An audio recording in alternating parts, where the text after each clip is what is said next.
Il aura fallu 2 tours et bien des discussions pour désigner les 2 sénateurs appelés à siéger au Palais du Luxembourg ces 6 prochaines années.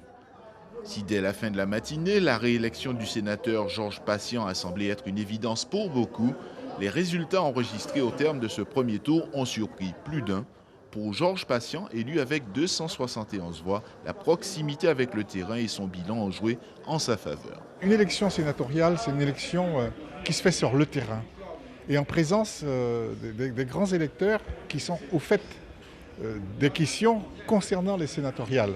Donc mon bilan a été mon meilleur outil. J'avais cet avantage d'être sortant et d'avoir un bon bilan.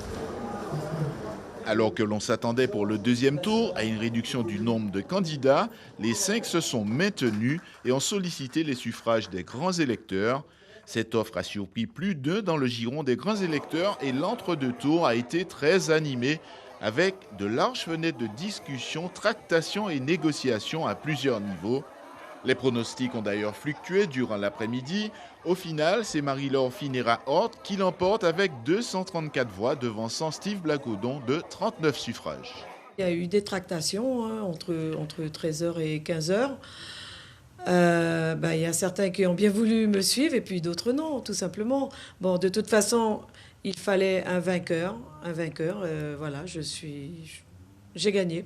J'ai été la première femme maire de Cayenne et aujourd'hui, très heureuse d'être la première sénatrice guyanaise. J'ai toujours dit que j'allais travailler avec n'importe quel sénateur qui allait être élu. C'est le sénateur Georges Patient qui est sorti.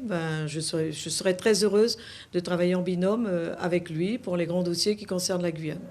Première sénatrice de Guyane, Marie-Laure Phinera-Hort sera à pied d'œuvre au Sénat dès mardi et aura sans doute comme guide et accompagnateur Georges Patient qui entame son 3e mandat de sénateur.